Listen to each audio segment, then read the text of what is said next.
ここで英語でスピーチしなさい、宮迫さん。部長の無茶な言葉で社内がざわつく。今から突然英語でスピーチしてみせろだなんて、そんなのむちゃくちゃだ。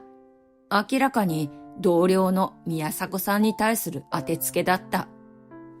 頭が真っ白になり、今にも泣きそうな彼女をかばうために、俺は前に出る。俺がもし喋れたら、あなたは何をしてくれるんですか？あんたが上手にできたら部長にしてやるわ。私の座を譲ってあげる。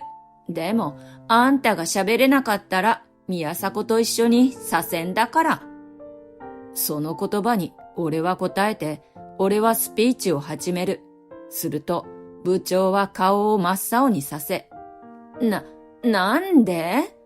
あんたみたいな底辺が、とつぶやいた。だって、俺の正体は。俺は川崎東馬。海外勤務から10年ぶりに本社に戻ってきた。本当はもう少し早く帰ってくるつもりだったのだが、いろいろと事情があって遅くなってしまった。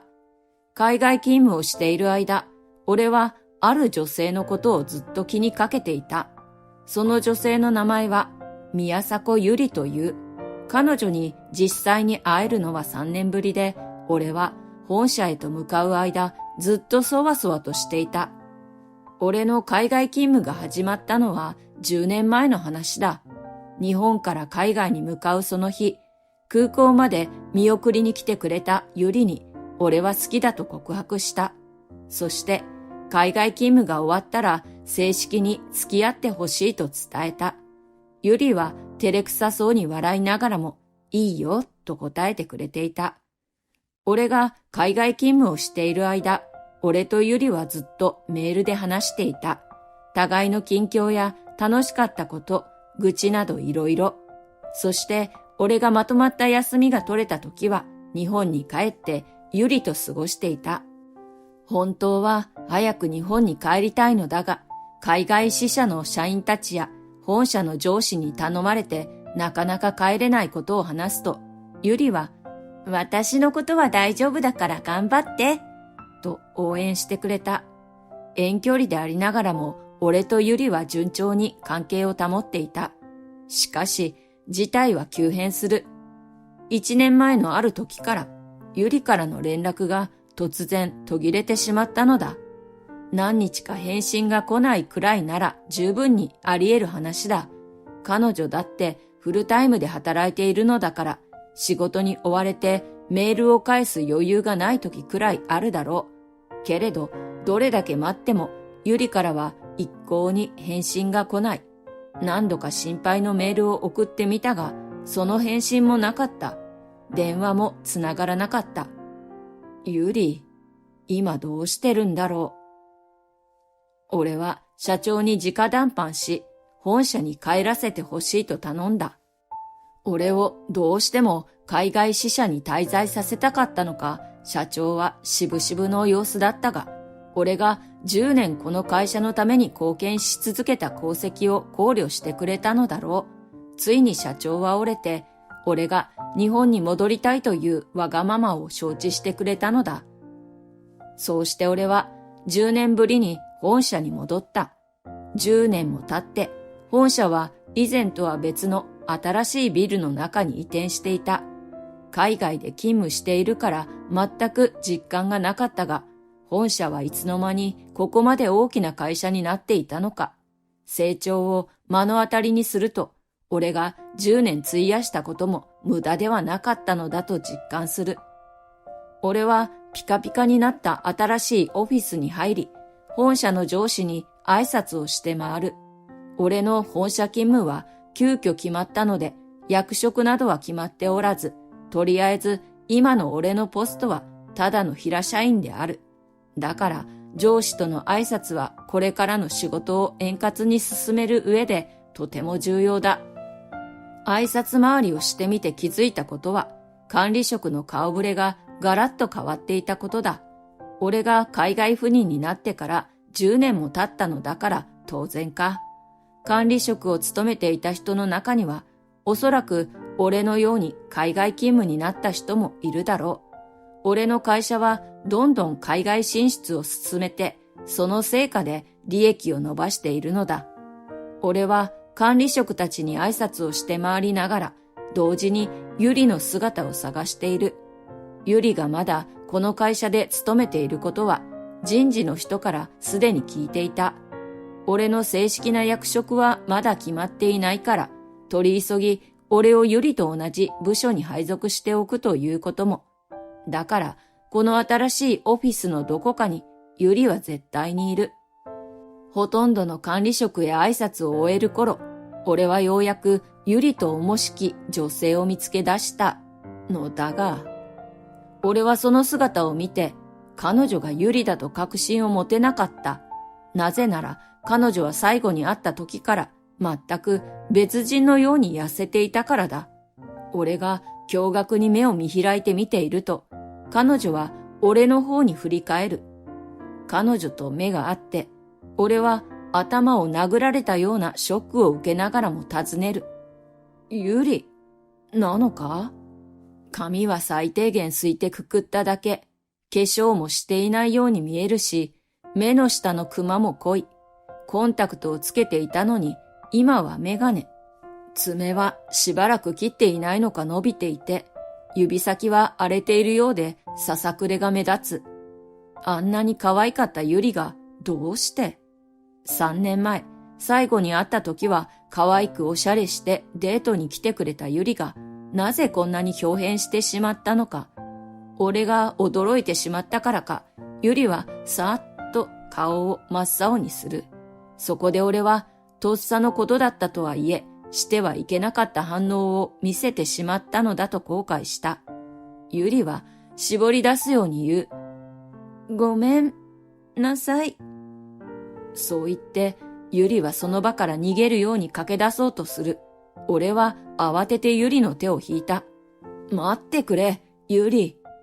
俺が手を引くと、ユリはそこで立ち止まる。俺の握った腕は驚くほど細くて、もしかすると食事も喉を通っていないのかもしれないと思った。ユリの身に何があったのかはわからない。ただ帰ってきて正解だったと思った。ユリは細く弱々しい声で言う。ごめんなさい。こんな私嫌ですよね。わかってます。そんなことない。一体どうしたんだ？この1年間連絡もなかったし。いいんです。すみません。心配をかけて。大丈夫だ。話してくれ。俺はユリの味方だよ。力強く言うと、ユリはおずおずと顔を上げる。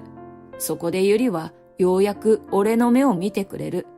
俺がユリをまっすぐに見つめると、不安に満ちていたユリの目に一気に涙が浮かんだ。あら、あなたが今日からこの部署に来るって言ってた平社員？その時、高圧的な声が俺たちに投げかけられる。その声を聞いたユリの体が震えているのがわかる。ユリがこの声の主を怖がっているのだとすぐに気づいた。俺は声の聞こえた方を見る。やってきたのは化粧が濃くて香水の匂いがきつい、高飛車だと目に見えてわかる女性だった。あなたは？あら、私の名前を知らずにこれからここで仕事しようってわけ？彼女は、次期社長の中村さんです。今は部長を務めています。ユリが弱々しい声で教えてくれる。後から調べたのだが、彼女は中村メイというらしい。この会社の社長令嬢であり、すでにこの会社を引き継ぐことが決まっているようだ。この人は10年前にはいなかったはずだ。どうやら1年前に異動してきたようで、その時からこの部署の部長を務めているとのこと。中村さんの異動時期とユリと連絡が取れなくなった時期は合致する。連絡を取る気力すらなくなるほどにユリを追い詰めていたのは中村さんなのか？はじめまして、川崎東馬と言います。今日からこちらの本社でお世話になります。よろしくお願いします。当たり障りのない挨拶をすると、中村さんは、じゃあ、いくつか質問。これまでのキャリアは ?10 年ほど支社勤務を。学歴はそれは。そこで俺は口ごもる。学歴に関しては答えられない理由があった。何も答えられないの？何か恥ずかしいことでもあるわけ？もしかして高卒？そういうわけではありませんが。じゃあなんで答えられないの？言えない理由があります。どうしても知りたければ人事部に正式な手続きをして履歴書を見てください。いいわよ別に。そんなわざわざ私の時間を割いて調べるまでのことでもないに決まってる。高卒か大学を出たとしてもどうせ短大とかエフラン大学とかでしょ？中村さんはにやりと笑っていった。ゆりが何かを言いたそうにしているが、すっかり体が縮こまっていて声も出せないようだ。俺とすっかり怯えたゆりを見比べた後に中村さんは、せいぜい無能同士仲良くしてなさい。そう言って中村さんは背中を向けて自分の髪をもてあそびながら去っていった。中村さんが去っていなくなった後、俺はゆりに尋ねる。大丈夫？ありがとうございます。中村さんに怯えているようで、ゆりはすっかり震えている。ゆりは仕事に対して真面目だが、気弱な女性だ。高圧的な女性の対処は苦手だろう。俺は眉を8の字にして困ったように言う。随分と高圧的な人だな。俺、あの人ちょっと苦手だよ。そんなこと言ったらダメですよ。どうして？ゆりだってあの人苦手だろ？大丈夫です。じゃあ仕事があるので、私はこれで。どうしてあの人のことをかばうようなことを言うのだろう。彼女が高圧的で人に好かれるタイプでなさそうなのは客観的な事実のはずだ。ゆりに共感しようとしたつもりが、なぜだかゆりはそう言って俺を置いていってしまう。なぜゆりがそんなことを言うのか。その原因はおそらくこの部署の状況にあるだろう。この部署で何が起きているのか。それを知るべく、俺は今日一日仕事をしながら様子を見てみることにした。その日、教わった仕事を俺はこなしていた。とは言っても初日なので気を使ってくれているのか、仕事量は大して多くない。そうしているうちに定時が来て、社員たちは退社し始めた。次々に社員たちがいなくなっていく中、ゆりはまだ自分のテーブルで仕事をしている。様子を伺うと、ゆりのテーブルには大量の書類がある。ゆりは暗い面持ちでため息をこぼしながら、モニターに映る書類の編集をしていた。俺は後ろからモニターを覗き込みながら尋ねる。それ、まだたくさんあるのか？俺が残っていることに気づいていなかったのか、声をかけられたゆりはビクッと体を跳ねさせる。そしてゆりは振り返り、慌てた様子で答える。川崎さん。ゆりはどう答えるべきか迷って視線をさまよわせていたが、やがて。はい。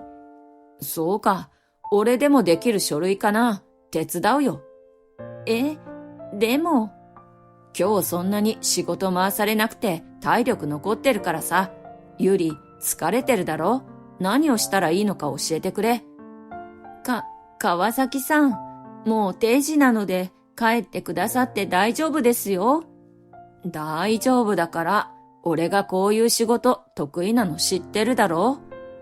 俺は貸し出し用のノートパソコンを隣のテーブルに持ってくると、ゆりのテーブルに重ねてあった書類を手に取った。勝手に書類を取った俺を見て、ゆりは慌てていたが、やはり疲れていたのか、その後はすぐにやるべき仕事を教えてくれた。書類の英文を読んで不自然なところの修正をお願いします。わかった。どれどれ？うわ、なんだこの英語。こんなの読めたものじゃない。俺はざっと目を通すが、あまりにも不自然な英文に顔をしかめた。これでは書いた人の意図を読み取るのも一苦労だ。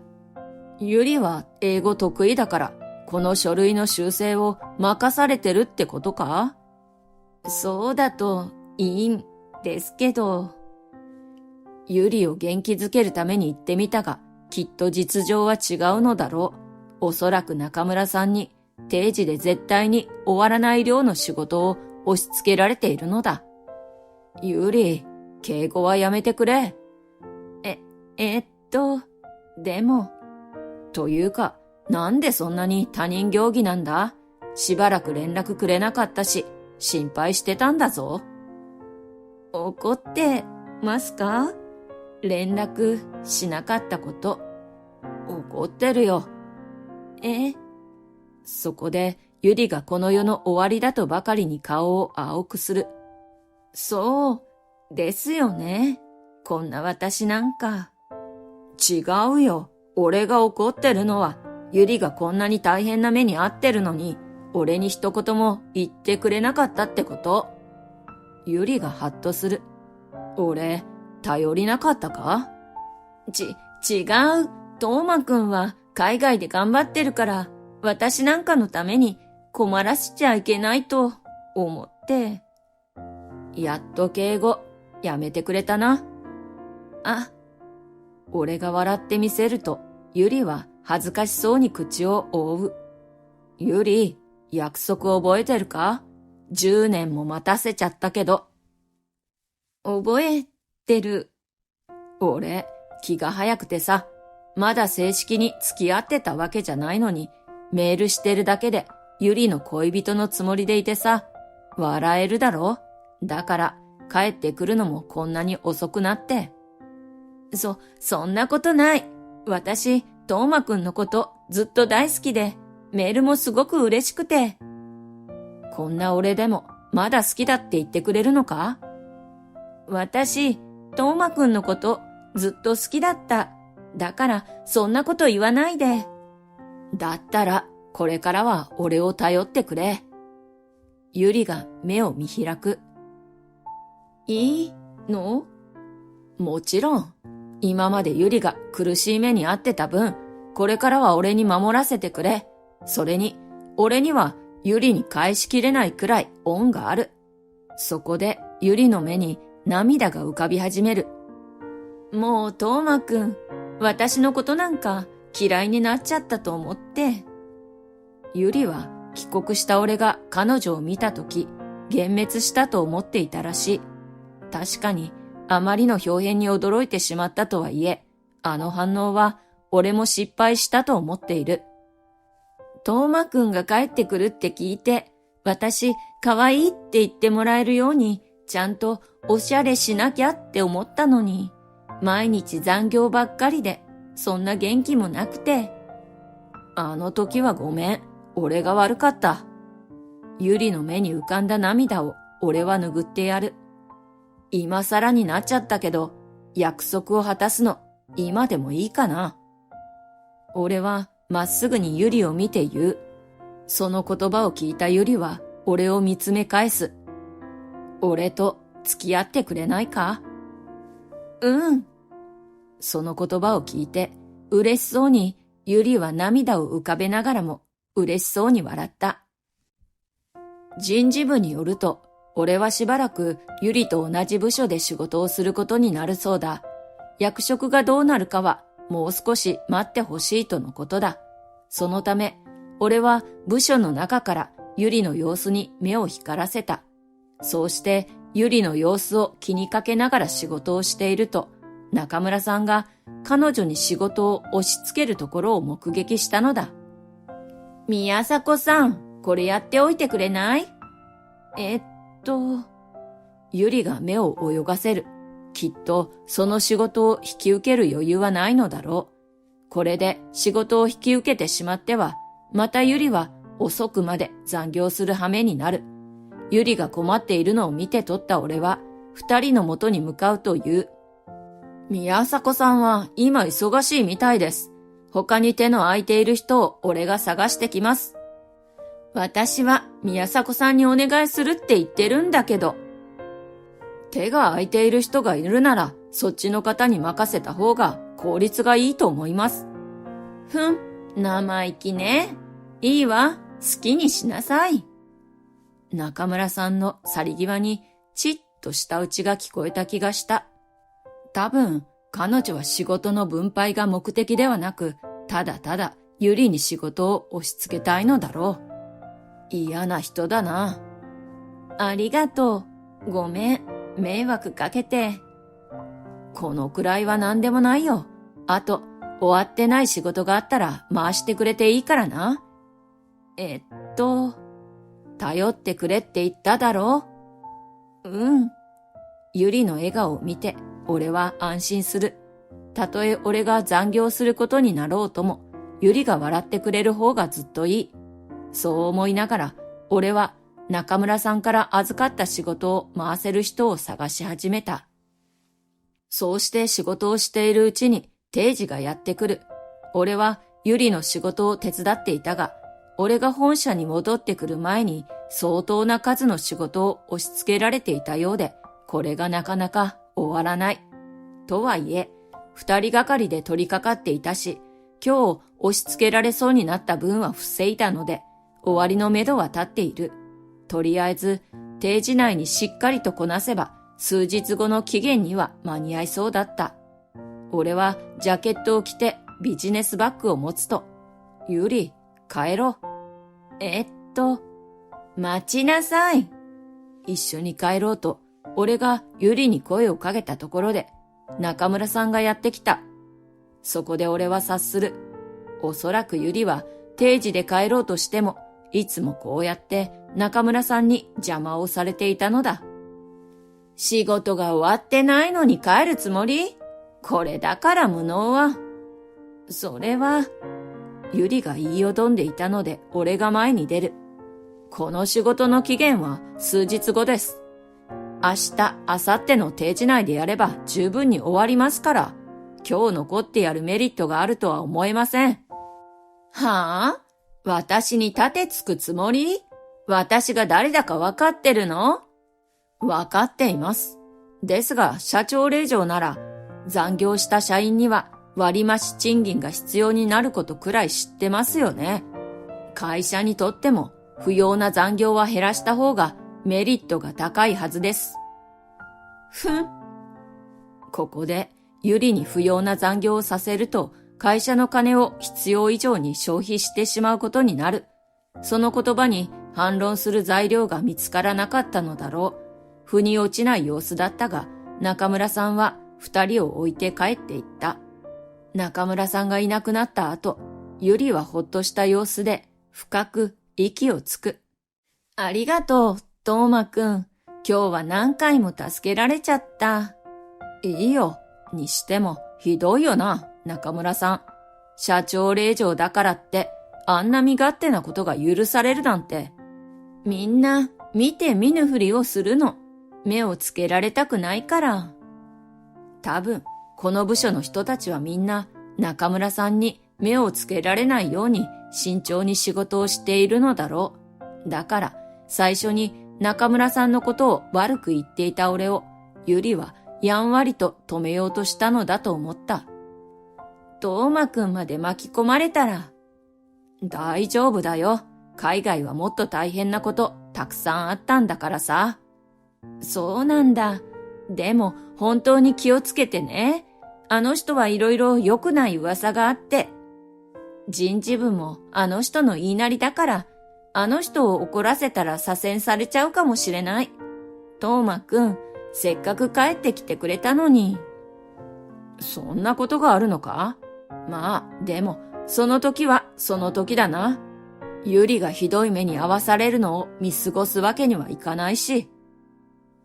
ゆりに不当に押し付けられる仕事を俺が阻止するようになってから、ゆりは少しずつ元気を取り戻していった。メガネをやめてコンタクトをしてくれるようになったし、化粧も少しずつ気合が入るようになってきた。久しぶりに髪も染めたようだったし、この前はネイルもして見せてくれた。目の下のクマも少しずつ薄くなってきた。そうしてゆりは昔の可愛さを取り戻していった。このまま中村さんが何も仕掛けてこなければ、ゆりはこのまま元気を取り戻していくだろう。そう思っていたのだが、中村さんもこのまま黙ってはいられなかったようだ。会社の朝礼が始まる。そこで中村さんは唐突にこう言った。宮迫さん、前に出なさい。え？中村さんがいきなりゆりを名指しで前に呼び出した。逆らうことができず、ゆりはやむを得ず社員たちの前に出る。一体これから何が始まるのか、社員たちがざわついた。うるさいわね。静かにしなさい。中村さんがそう言うと、社員たちは水打ったように静まり返る。そこで中村さんは話し始める。我が社は今、海外取引に力を入れている。そのため、海外支社もどんどん増えてきたし、海外赴任になった社員たちも多い。それで、これから海外との取引をさらに増やすべく、私たちも英語が喋れるようにならないといけないのはわかるわよね。言っていることの筋は通っている。だがそれがどうしてゆりを社員たちの前に呼び出すことにつながるのか。中村さんは言う。ここで英語でスピーチしなさい、宮迫さん。社内が再びざわつく。これから海外取引が増えるから、今から英語でスピーチしてみせろだなんて、そんなのむちゃくちゃだ。何の事前連絡や練習期間もなくさせられるなんて、どう考えてもおかしい。明らかにゆりに対する当てつけだった。英語で取引しなければならないんだもの。これくらいできて当然よね。その言葉に反論することができず、ゆりは怯えた様子で前に出る。ゆりは取引で通じるほどの英語力はあるし、会話も問題ないレベルだ。だが、致命的な欠点として、ゆりは極度の上がり症だ。ゆりの唇が震えている。きっと急に社員たちの前に呼び出されて頭が真っ白になっているのだ。何も言えずにいるゆりを見て、中村さんはふんと鼻を鳴らす。知ってるかしら？実はこの子、高卒なのよ。その言葉で、ゆりはびっくりと体を震わせる。高卒は決して悪いことではないが、この会社には学歴が高い社員が多い。そんな中で高卒だと言って晒し上げられるなんて、恥ずかしめ以外の何者でもない。そこで俺は理解した。中村さんがやたらとゆりに嫌がらせをするのは、高卒に対する偏見があるからだ。私の会社に定時で仕事を終わらせることもできない高卒が紛れ込んでいることが問題よ。宮迫さん知ってる？ここにいる社員は全員4年生大学や大学院を出ているエリートで、英語のスピーチができないのはあなただけ。さあ、やってみなさい。できなかったら左遷だから。ゆりは唇を引き結ぶ。中村さんの言葉にひどく追い詰められているようで、目には涙が浮かんでいる。俺は思わず前に飛び出した。そして中村さんをまっすぐに見て言う。こんなのおかしいです。何？確かに取引には臨機応変に話せる英語力が必要かもしれません。ですが、英語力の向上を図るなら他にも方法があるはずです。あなたは宮迫さんを晒し者にしたいだけでしょう。あら、底辺のかばい合いなんて泣けるわね。忘れてたわ。あんたもどうせ喋れないでしょ？どうしてそう思うんですか？だって、あんただって高卒か、よくてエフラン大学でしょ？そんなあんたが英語を喋れるわけがないじゃない。俺は眉を潜める。どうしてそう決めつけるのだろう。だったら、俺がもし喋れたら、あなたは何をしてくれるんですか？あんたが上手にできたら、部長にしてやるわ。私の座を譲ってあげる。でも、あんたが喋れなかったら、宮迫と一緒に左遷だから。その言葉を忘れないでください。俺は中村さんの言葉に英語で答えた。何？俺が急に流暢な英語を喋ったからか、中村さんがうろたえる。社員たちはどよめく。俺の英語は決して付け焼き場ではありえない流暢な発音だったからだ。どういうこと？中村さんは慌てている。履歴書は見てくださらなかったんですね。俺はスタンフォード大学卒業ですよ。社員たちは俺の英語がわかるらしく、俺の学歴を聞いて驚愕の表情を見せている。俺は大学をアメリカで過ごしていたのもあるし、10年もの間海外で勤務をしている。だから英語は俺にとってもはやもう一つの母国語のようになっていた。だが俺はスタンフォード大学ということを大っぴらに公言していない。スタンフォード大学出身だというと気取っているのかとか、エリートですごいね、だとか嫌味を言われることが多かった。だから学歴を聞かれたときは濁すようになったのだ。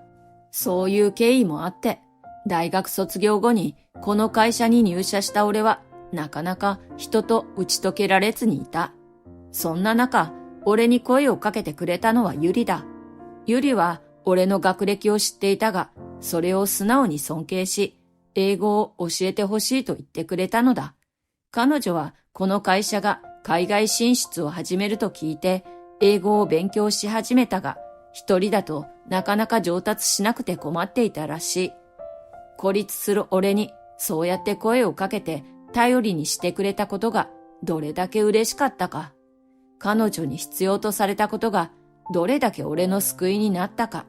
その後、俺は彼女と過ごすことが増えていった。そして俺は次第に彼女のことが好きになっていった。彼女は確かに恥ずかしがり屋だ。こうして人の前に立つとうまく話すことができないかもしれない。だけど努力家で今ではこの部署の誰よりも英語ができる。彼女の書く英語の書類が誰よりも正確で丁寧だということを俺は知っている。学歴を理由に蔑まれるべきではない。彼女は誰よりも努力家であることを認められ、そして称賛されるべきだ。俺はそう英語で告げた。そこまで流暢に話すと、社内から大喝采が巻き起こる。海外進出を唱えている会社というだけあって、社員たちはみんな俺の英語を聞き取って理解することができたようだ。何よ。一方の中村さんは大口を叩いていた割に何も分かっていないらしい。一人だけ分かっていない姿を見ると、なんだか小気味いい。俺とゆりは顔を見合わせた後、くすっと笑う。俺は日本語で中村さんにも分かるように言った。これで今日の朝礼は終了です。お時間をいただいてありがとうございました。本当かね、川崎くん。俺たちの明かした事実を聞いて、社長は険しい表情を見せた。スピーチの大喝采を聞いて、何事かと社長が俺たちに尋ねてきた。その後、俺たちは社長室に向かい、そして事態を整理して社長へ伝えた。俺のスピーチを聞いて勇気が出たのか、ゆりも自分が受けていた嫌がらせを社長へ告発した。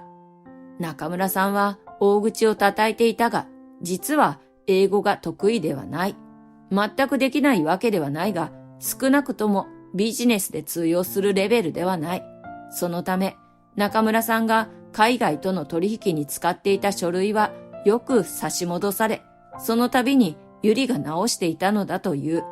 俺は社長の言葉に答える。すべて真実です、社長。そんなの嘘です。私はきちんと自分で直して。いや、そんな書類に不備があると言って戻ってきたことなんか一度もありません。中村さんはそう言って社長にすがりつく。だが、朝のスピーチを聞き取れなかった事実や、ゆりが持ってきた手直し前の書類を見れば、誰の言うことが真実か明白だった。メイ。名前を呼ばれた中村さんはびっくりとする。君は彼を随分と馬鹿にしていたようだが、言っておこう。川崎くんは海外支社の元支部長だ。そこで中村さんは固まる。支部長といえば部長より上の役職だ。つまり俺は本社に帰ってくるまで中村さんより偉い役職についていた。この若さで、そんなことが。彼はスタンフォード大学出身だと聞いただろう。その学歴と実際の業績を鑑みて私が任命した。彼は我が社の海外進出の要を果たしてくれた。この若さで与えられた役職に十分に足る責任を果たしてきたと言えるだろう。今、何の役職も持っていないのは、本社に帰ってきたばかりで、まだ役職が定まっていないからに過ぎない。中村さんは唇をわなわなと震わせている。自分が馬鹿にしていた相手のキャリアを聞いて唖然としているのか、あるいは口先ばかりの自分とは違う本物のエリートにコンプレックスを抱いているのか。お前は要領だけよくやってきたが、そのツケが来たな。自分のミスを人に押し付けて、なかったことにしていれば一向に成長できないのは当然のことだ。今回の行いを顧みて、きちんと学ばなければ私の後継ぎにはできない。そんな、私は父さんの後を継ぐために、必死に。もしかすると中村さんは社長の後継ぎとして誰よりも優秀でなければならないとプレッシャーを感じていたのかもしれない。後継ぎとして高い学歴を持っていなければならないと圧を受けながら育ってきたのかもしれない。だから学びたくても教えてほしいと聞くことができず、素直に学ぶことができず、一方で自分の高い立場を維持するために考え方ややり方が歪んでいったのだ。そしてそんな中村さんの状態を父親である社長は見抜いたのかもしれない。社長は言う。向上心があるなら、あとはやり方だけだ。部長の座は降りてもらうが、解雇にはしない。これからは自分なりにやってみなさい。わかりました。答えた中村さんの声は涙声だった。自分の間違いを真っ向から指摘され、きっと悔しくてたまらなかっただろう。けれど、悔しく思いながらも社長の言葉を受け止める中村さんの姿を見ると、中村さんはこれからどんどん成長していくのではないか。そんな気がした。あのスピーチで社員たちの信頼を勝ち取った俺は、本社の部長になった。中村さんとの賭けが適用されたのかどうかまではわからないが、結果的に俺は彼女の座を譲り受ける形となった。海外支社ではありがたいことに支部長を任されていたが、本社には俺に負けず劣らずのエリートがたくさんいる。部長になれただけでも破格の待遇で、今より高い地位につくためには、もっと本社でのキャリアが必要だろう。一方のゆりは部長の補佐となった。つまり、俺の仕事を助けてくれる役職についてくれたということだ。社長に見せた英語書類の正確さや仕事に対する真面目な姿勢が評価されたようだ。その後、中村さんは役職は失ったものの、社長の叱責で心を入れ替えたようで、英語や経営について真面目に学び始めた。以前のような横柄な態度は見る影もない。今となっては本社の中でも最も熱心な社員と言っても過言ではないだろう。中村さんが俺のところに書類を持ってくる。ねえ、川崎くん、この書類が間違ってないか見てほしいんだけど。これは、英語を真面目に勉強し始めたからか、書類の英語は前よりもずっと読みやすい。今までは真面目に学ぼうとしなかっただけで、おそらく根はとても優秀な人なのだ。おそらく英語力はすぐに実用的なレベルに達するだろう。俺が書類に赤入れをしたり、解説をしたりしていると、ゆりが俺たちを睨んでいる。こんな表情を見たことがなくて、俺はきょとんとしている。ゆり？なんでもないです。ゆり？なんでそんなに他人行儀なんだ？ゆり？あら、あなたがそんな調子なら、私が部長補佐をさせてもらおうかしら。ダメです。絶対にあげません。昇格したことが自信になったのか、ゆりはちゃんと嫌なことは断れるようになったし、中村さんに対してもはっきりと物を言えるようになった。気弱だったゆりの大きな前進だ。これならもう少しすれば取引の場でも堂々と英語を喋れるようになるだろう。中村さんが真面目に学ぶ姿勢を見せ始めたことで、社員たちも英語に対する学習意欲が上がっているようだ。今までよりも部署の空気はずっと良く、仕事も円滑に進んでいる。業績が少しずつ上がっていることと無関係ではないだろう。一時は独裁によって支配されていた部署だが、今はすべてがうまく噛み合って、社員たちがどんどん成長していく。学歴によって孤立した時はどうしたものかと思ったが、この向上心のあふれる空気は悪くない。この会社に来れてよかった、と俺は思った。私の車椅子に視線を落とし、娘の結婚相手の母親である陽子夫人はあからさまに顔をしかめていた。私が車椅子であるということが許せないらしい。本当にみっともない。車椅子というだけでこういった視線は何度も向けられてきた。でも今その視線を向けているのが娘の婚約者の家族にという事実が答えた。結婚は許します。でもお父さんは結婚式に参加しないでくださいます？それは車椅子が家族になるとか一家の恥だわ。そうじゃなきゃ結婚は許しません。結婚式に参加するな。その言葉に殴られたような衝撃があった。しかし陽子夫人はこの直後、顔を真っ青にして私に謝罪することになる。私は山中義彦50歳。高校生の時にあった交通事故によって下半身が不自由になり、その時から車椅子生活を送っている。車椅子ということで不便なことも偏見の目で見られることも多かった。それでひねくれたことも心が折れたことも何度もあった。そんな中で出会ったのが妻だった。偏見も持たずに接してくれて優しかった妻に私は自然に惹かれて、妻も私を好きだと言ってくれた時には夢だと思った。その妻と結婚して授かったのが娘の美桜だ。こんな私を選んでくれた妻と元気に生まれてくれた娘。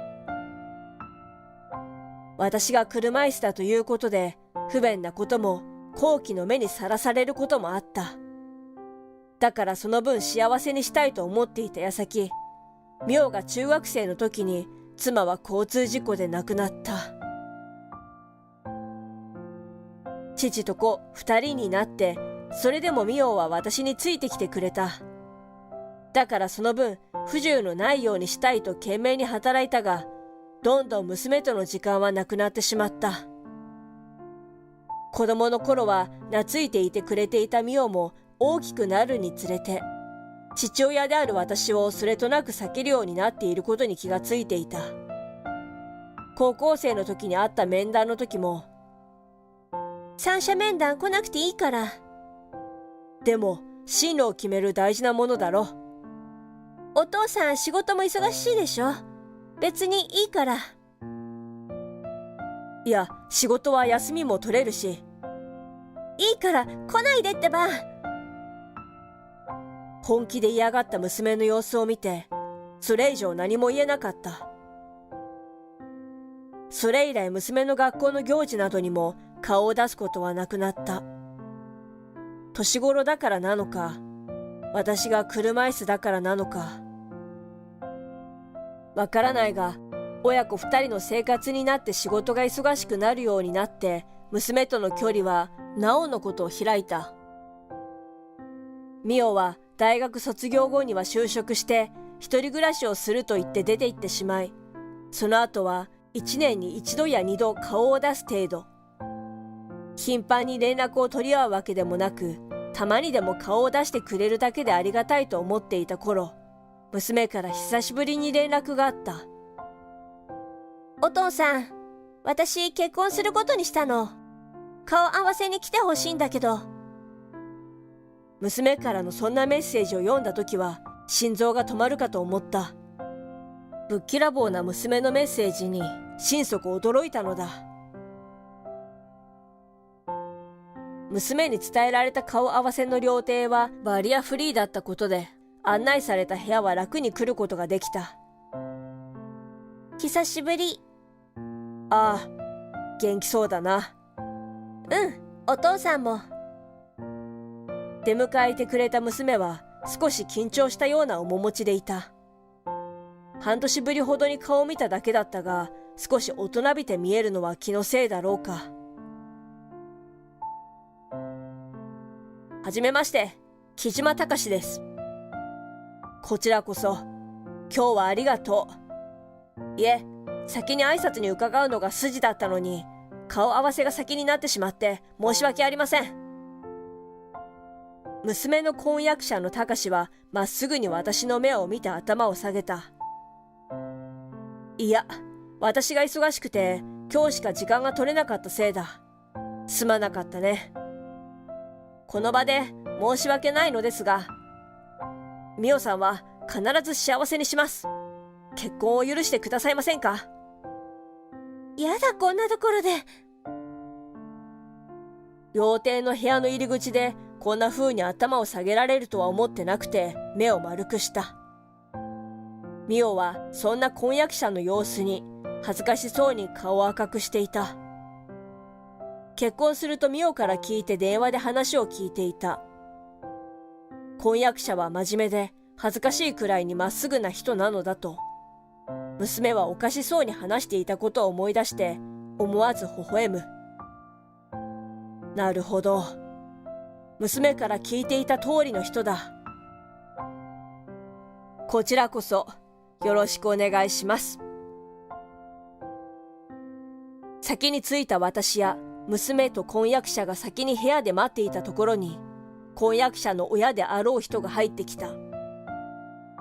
お待たせしてごめんなさいね。きっちりとした雰囲気の洋服を身にまとってバッチリ化粧をした女性はそう言って部屋に入ってきた。隆の母の木島陽子です。夫は仕事で今日は来ることができなくて。そこまで言ったところで言葉を止めて私を見て顔をしかめたことが分かった。ミオさんのお父様でしょうか？はい、ミオの父親の山中義彦と言います。頭を下げたが気がつかなかったように陽子夫人はふいと顔をそらしてしまった。気のせいかと思っていたが、顔合わせがつつがなく穏やかな雰囲気で進む中、時折向けられる私への視線に気のせいではなかったということに気がついた。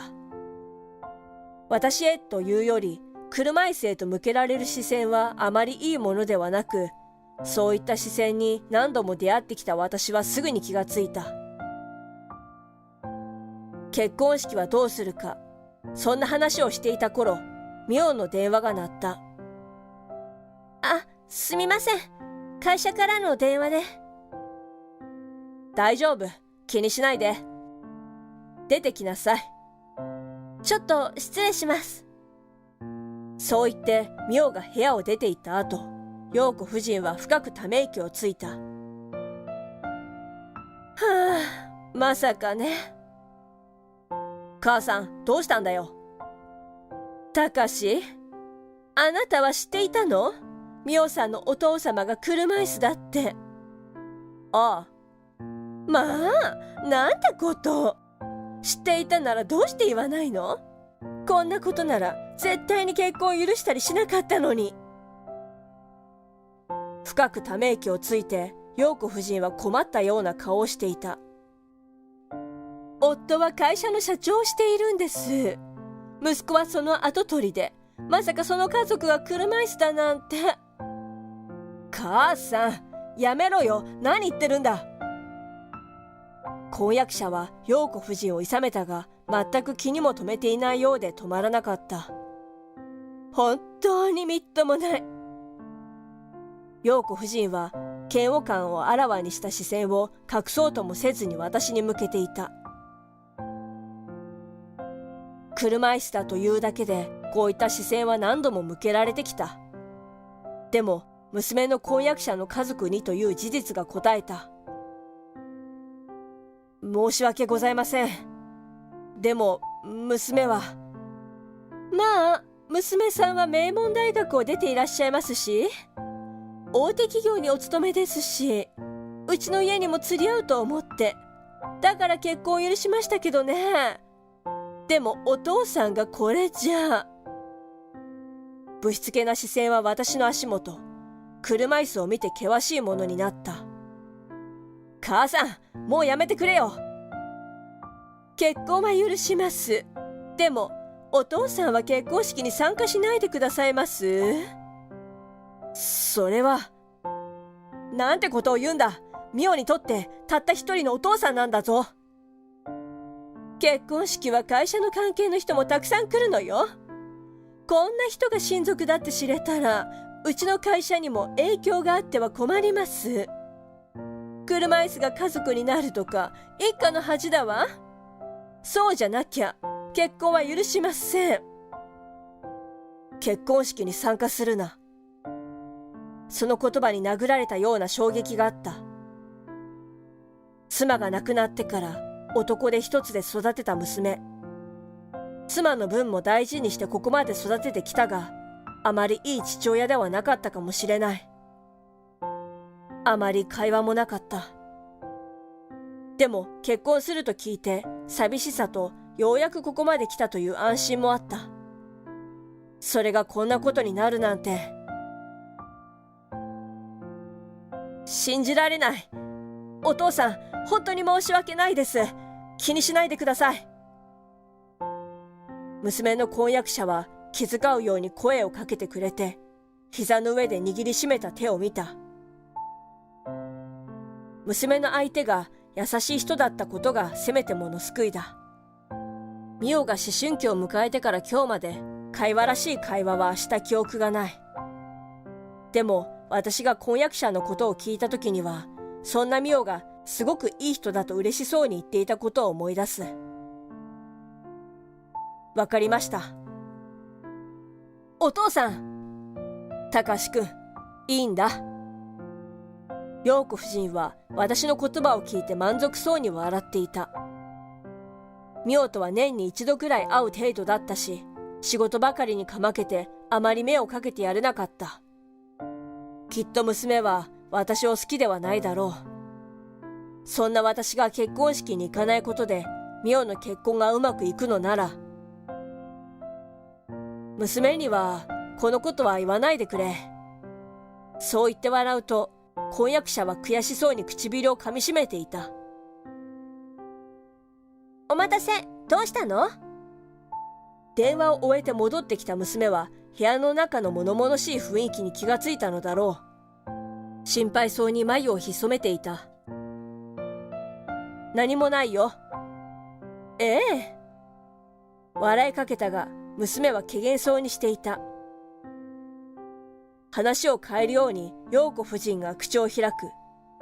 そうそう、結婚式は半年後でしょ？はい。あのホテルであげようと思ってるの。お父さん来てくれる？戸惑ったようにうなずきながら、ミオはそう言って私を見た。ミオが行ったホテルは私と妻が結婚式を挙げたホテルだった。そんな偶然に小さく感動しながら唇を噛みしめる。すまない。しばらく仕事が忙しくてね。半年後は難しいと思う。え？まあ残念ですけど、お忙しいなら仕方ないわ。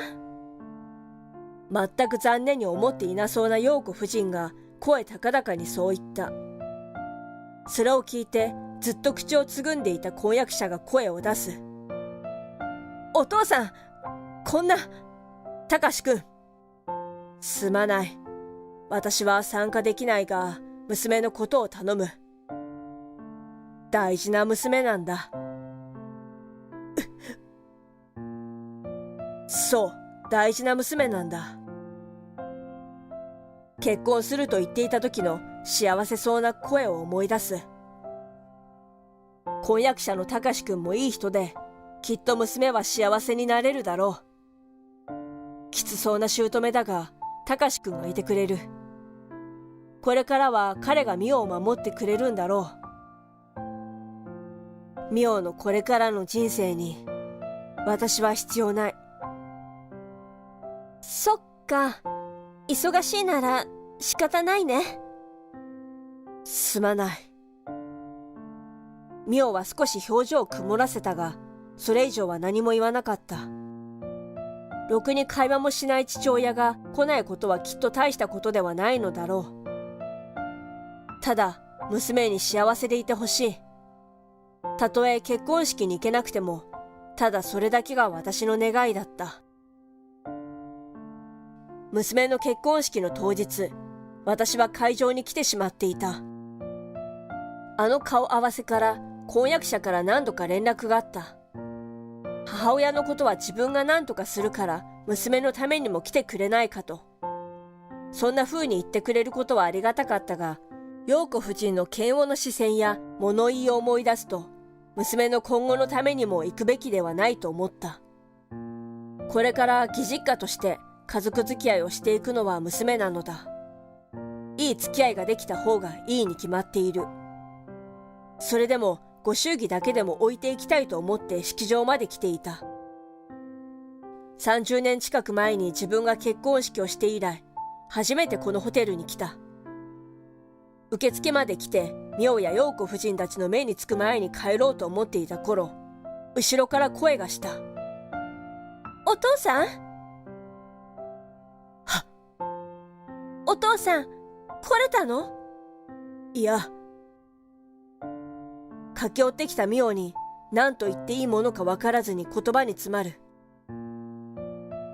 ちょっと時間ができたから寄っただけなんだ。もう着付けを終えていたようで、ウェディングドレスを身にまとったミオを見られただけで十分に嬉しかった。ずっと見ていたら涙がにじんでしまいそうで、慌てて目を背けた。結婚おめでとう、ミオ。できればもう少し。そう思ってしまうことを振り切って、ご祝儀袋をミオに渡して帰ろうとしたとき、声がした。どうしているんですか？目を丸くしてこちらを見ている陽子夫人がいた。何も言えずにいると、陽子夫人はこちらに足早に寄ってきて口を開く。約束と違うじゃない。早く帰ってください。申し訳ありません。これを私に来ただけです。すぐ帰ります。会社の関係者に見つかっては困るわ。早く帰ってくださらないと。待ってください。どういうことですか？お母さんが父に何か言ったんですか？だから父が結婚式に出ないって言ったんですか？ミオ。困惑した様子のミオを諌めようとしたが、ミオはきつく陽子夫人を睨んでいた。そうなんですか？うちの夫は会社の社長なのよ。その跡取りの嫁の家族が車椅子なんて知られたらどうなるか。わかるでしょ？陽子夫人が子供に言い聞かせるようにそう言ったが、ミオがそれを聞き入れることはなかった。わかりません。お母さんがそういった考えの方なら、結婚はできません。ミオ、何を言ってるんだ。何を馬鹿げたことを。呆れてため息をついた陽子夫人も遮って、ミオは声を上げる。父を受け入れてくださらないなら、結婚はしません。きっぱりと言い切ったミオに驚いた。ミオのその毅然とした姿にも、ミオの言葉にもだ。私はミオに嫌われているとばかり思っていたから、その横顔を見て、子供だとばかり思っていた娘を大きく感じた。私のたった一人の父親です。体が不自由でも私にできることを全部してくれた。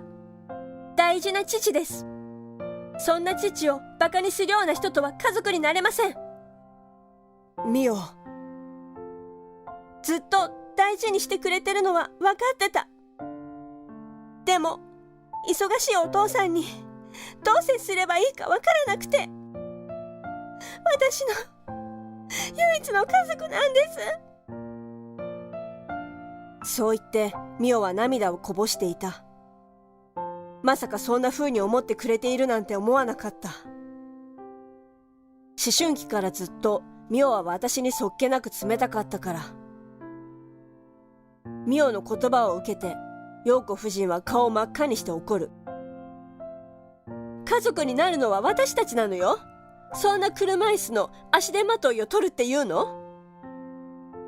陽子夫人のそんな声は廊下に響き渡り、その声に慌てた様子の新郎が出てきた。その背後には見覚えのある男性もいた。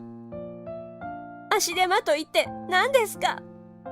そんな車椅子じゃろくに仕事もできないんでしょ？バカにしているのを隠そうともしない陽子夫人が私を見下ろして鼻で笑う。その様子を目の当たりにしたミオが顔を険しくした。父は社長です。はあ？ご存知ないですか？アメリカのビジネス雑誌でアジアの100人に選出されているんですよ。はあ？そんなわけ。山中社長。陽子夫人の声を遮ったのは婚約者と一緒に出てきた男性だった。ああ、木島社長でしたか。山中って、まさかミオさんのお父様が。ええ、こんな偶然もあるんですね。あなた、まさかお知り合い？ああ、うちの会社の一番の取引先の社長さんだよ。山中社長は一代で会社を築いて、今や世界的な会社にしたすごい人なんだ。ほんと、うちの会社は山中社長のおかげで持っていると言っても過言じゃないですから。それは大げさですよ。戸惑う陽子夫人に木島社長は説明してくれた。私は妻と協力して若くして介護サービス関連の会社を立ち上げていた。私が車椅子だったこともあって、そういった偏見や差別を受ける人を少なくしたいという願いから作った会社だった。その事業が軌道に乗って、いつの間にか会社は大きくなり、世界的にも取り上げられるようになっている。朗らかな木島社長につられるように笑っていると、横にいた陽子夫人は信じられないように目を見開いていた。お母さん、父に謝ってくださいますよね。ミオがそう言うと、陽子夫人はわなわなと震えて言葉にならないようだった。まさか、そんなことが？今回のことを会社同士の問題にするつもりはありません。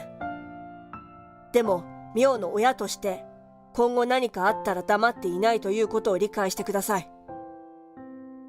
車椅子から陽子夫人を見上げると、さすがに事の重大さを理解したのか、びっくりと体を跳ねさせていた。申し訳ございませんでした。顔を真っ青にした陽子夫人は、ようやく頭を下げて謝ってくれた。急遽という形になったが、タキシードを着て扉の前で待つ。後ろでミオはおかしそうに笑っている。お父さん、緊張しすぎ。まさかこんなことになるとは。陽子夫人とのいざこざも解消されて結婚式に出ることになったかと思えば、ミオの希望で一緒にバージンロードを進むことになったのだ。私の車椅子のそばで嬉しそうなミオは眩しく笑っていた。お父さんの車椅子を押すのも久しぶりだね。ああ。私ね、バージンロードをお父さんと歩くのが夢だったの。だから、夢が叶って嬉しい。そう言ってミオは泣きそうな顔で笑っていた。幸せになるんだぞ。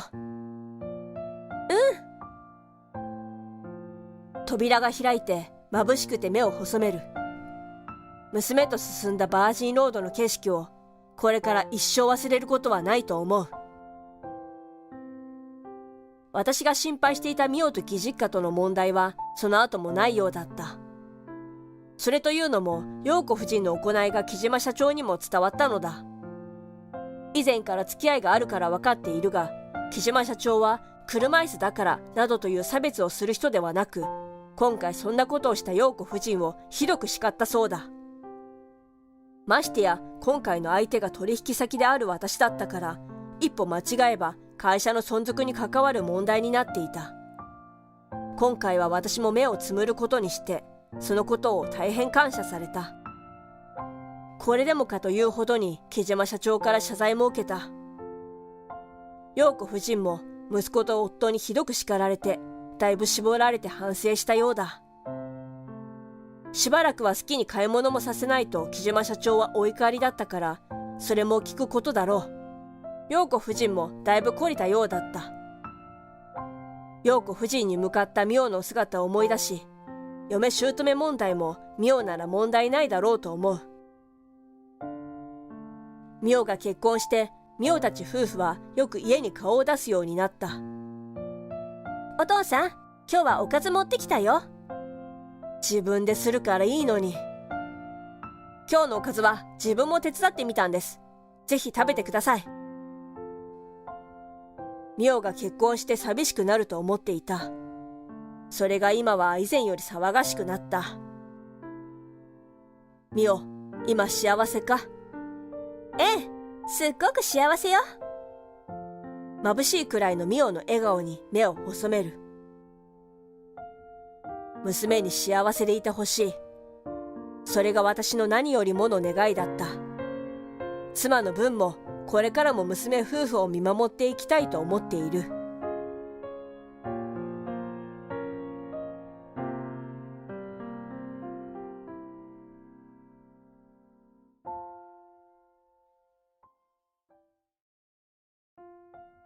君、こんな高級ホテルによく平然と入れたね。貧乏人には縁のない場所だろう。帰った方がいいんじゃないか。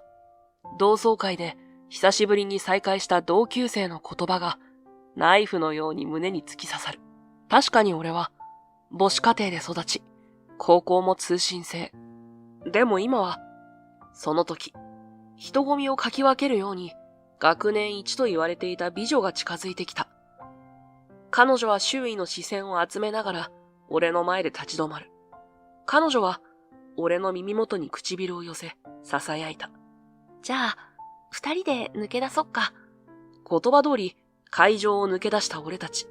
二人きりになると、彼女は俺に寄り添ってきて、ずっとあなたとしたかったの。色づいた銀杏の葉が舞い散る中、俺、別府錦は懐かしい街の景色を眺めながら歩を進めた。秋の肌寒い風が頬を撫でる。空は高く澄み切った青さを見せていた。通りの両側に並ぶ銀杏並木は黄金色に輝いている。俺は胸ポケットから同窓会の案内状を取り出した。そこには会場はグランドホテルエリュテイアだと書かれている。かつての母校から少し離れた街で一番の高級ホテルだ。ホテルに到着した俺は足を止め、深呼吸をした。冷たい空気が肺いっぱいに広がる。本当に来てよかったのかな。そう。俺にとって同窓会はあまりにも場違いな気がした。俺の父は早くに亡くなった。だから母さんが必死に働いて俺たちの生活費を工面してくれたけど、それでも生活はカツカツだった。だから俺は高校に行くのを諦めて働くことにした。そんな中、周りの大人たちに言われた。せめて資格だけでも取っておいた方がいいぞ、と。そのアドバイス通り、俺は仕事の合間を縫って必死に勉強した。通信で高校卒業資格を取得し、さらには大学卒業資格まで取った。今じゃ、あの頃の俺じゃないさ。そう、今の俺は違う。あの頃とは全然違う人生を歩んでいる。深呼吸をして、俺はホテルの玄関へと足を踏み入れた。豪華なロビーを歩きながら、俺の心には期待と不安が入り混じる。エレベーターを降り、会場の前で一瞬躊躇したが、ドアを開けた。豪華な会場に一歩踏み入れた途端、懐かしい顔ぶれが目に飛び込んできた。しかし、俺を見つけた途端、あちこちで囁き声が聞こえ始める。おい、あれ別府じゃねえか。マジで来たんだ。高校入れずに中学卒業してすぐ働き出したって聞いたけど、俺は思わずため息をつきそうになった。こんな反応は予想していたが、実際に聞くと、やはり少しうんざりする。気にしないでいようと、前を向いて歩き始めた矢先、不快な声が耳に入った。やあ、別府くん。まさか本当に来るとは思わなかったよ。声の主は和田瑠衣。高級スーツに身を包み、ブランドの腕時計をちらつかせる姿は、化粧品業界大手、ルナの社長令息という地位をひけらかしているようだった。彼は昔から、俺が母子家庭で貧乏だからといじめの的にしていた。今でもその嫌味な笑顔は変わっていない。ああ、久しぶりだな。俺は淡々と答えた。和田の目が意地悪く輝く。で、君はどこの高校行ったんだっけ？まさか行ってないとか？周りから忍び笑いが聞こえる。俺は拳を握りしめた。通信高校だ。へえ、通信ね。まあ、君には普通の高校は無理だったものな。というか君、こんな高級ホテルによく平然と入れたね。貧乏人には縁のない場所だろう。帰った方がいいんじゃないか。高価そうなシャンパングラスを軽々しく掲げた和田が大げさに肩をすくめた。周りから笑い声が起こる。誰も俺の味方をしてくれない。そんな中、会場の入り口が開き、一瞬にして場の空気が変わった。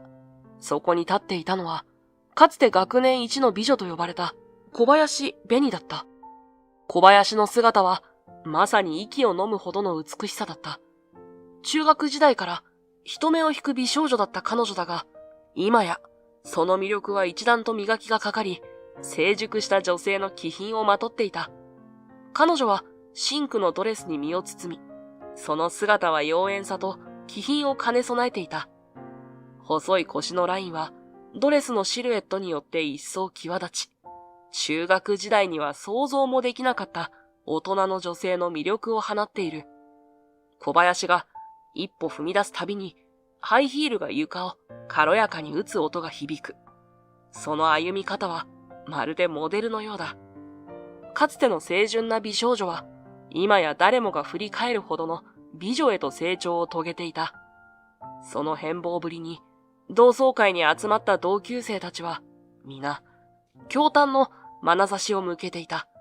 和田でさえ、小林の姿に見とれて、シャンパングラスを持つ手が止まっている。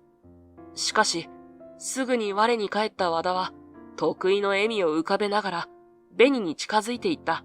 おや、小林さん。こんなに遅れてくるなんて、みんな心配してたよ。でも、その分素晴らしい登場シーンになったね。さすが小林さんだ。和田は、軽やかな足取りで、紅の前に立ちはだかった。そして、彼女に向かってもう一つシャンパングラスを差し出す。どう？乾杯でもしない？これ、うちの会社が協賛してる特別なシャンパンなんだ。味は格別だよ。小林は和田を一別し、淡々とした表情で答えた。ごめんなさい、和田くん。今日はちょっと。いやいや、そう言わずに。せっかくの再会なんだし、昔話でもしようよ。ほら、君が生徒会長で、俺が副会長だった時のこととか。諦めない和田は、小林の肩に手を伸ばそうとしたが、彼女は巧みにそれをかわす。その時、小林の目が俺と会った。彼女の表情が一瞬にして和らぎ、優しい微笑みを浮かべる。あ、別府くん、久しぶり。元気にしてた？ベニは嬉しそうに声を上げると、和田を置いて俺の方へ歩み寄ってきた。俺は思わず身構えてしまう。小林が俺に話しかけてくるなんて信じられない。まあなんとか。俺は言葉に詰まりながら答えた。そんな俺たちのやりとりを和田が不機嫌そうな顔で眺めている。おいおい、小林さん。こんな奴と話して時間の無駄じゃないか？こいつ、高校だって普通に行ってないんだよ。通信高校だってさ。貧乏で高校にも行けないような奴が、こんな高級ホテルの同窓会に来るなんて、場違いもいいところだと思うだろ。割って入ってきた和田が嘲笑うように言った。周りから再びクスクスと笑い声が聞こえる。そうね。小林がそう言った。彼女までもが俺を、とショックを受ける。が、その時、小林が俺の手を優しく握った。驚いて顔を上げると、彼女は真剣な眼差しで俺を見つめている。彼女は俺の耳元に唇を寄せると囁いた。じゃあ、二人で抜け出そっか、別府くん。小林の吐息が耳にかかり、甘い香りが鼻をくすぐる。俺の心臓が跳ね上がった。彼女は俺の手を引いて歩き出す。ちょっと、小林さん、なんでそんな奴と？声を上げたのは和田だった。呆然とする彼に、小林はニコリと笑いかける。別府くんが場違いなら、彼とお話ししたい私も場違いよね。小林は俺の手を引いたまま、人混みを縫うように歩き始めた。周りの視線が痛いほど感じられる。和田の、おい、待てよ、という声も聞こえたが、小林は振り返ることなく、足早に進んでいった。ホテルを出ると、夜の街の喧騒が俺たちを包み込んだ。街灯の明かりが歩道を照らし、行き交う人々の影を長く引き伸ばしている。その時、頭上で低い雷鳴が轟いた。あ！空を見上げる小林の方に雨粒が落ちる。かと思えば、瞬く間に雨足は強くなり、通りを歩く人々が慌ただしく足早になる。こっち。小林の手を引っ張って、近くの軒下に駆け込んだ。そこは、俺と小林しかいなかった。雨音が周りを包み込み、世界が俺たちだけのものになったような錯覚を覚える。息を切らしながら、右側に立つ小林を見た。彼女の髪は雨に濡れて、より艶やかに見える。ドレスも雨に濡れて、体にぴったりと張り付いていた。そんな彼女の姿に、俺はドキドキしてしまう。よかったら、これ使って。俺は懐からハンカチを取り出して、彼女の方についた雫を拭こうとした。すると、彼女の表情が一瞬にして凍りつく。触らないで！俺の手を、小林は素早く払いのけた。ハンカチが地面に落ちる。彼女の声には、今までにない鋭さがあった。そのことに驚いて、俺は呆然と彼女を見つめる。そして息を飲んだ。彼女の左方から首筋にかけて、大きな火傷の跡が浮かび上がっていた。荒れた肌の質感、赤みを帯びた傷跡。それは決して小さなものではない。それって、小林は俺の視線に気づき、慌てて顔を背けた。見ないで。その声は震えていた。肩も小刻みに揺れている。小林。やっとの思いで声を絞り出すと、彼女はゆっくりと顔を上げた。その瞳には涙が光っている。小林は震える唇を噛み締め、やがて小さな声で語り始めた。私も別府くんと同じで母子家庭だったの。知ってるよね。母は毎日必死に働いて私を育ててくれた。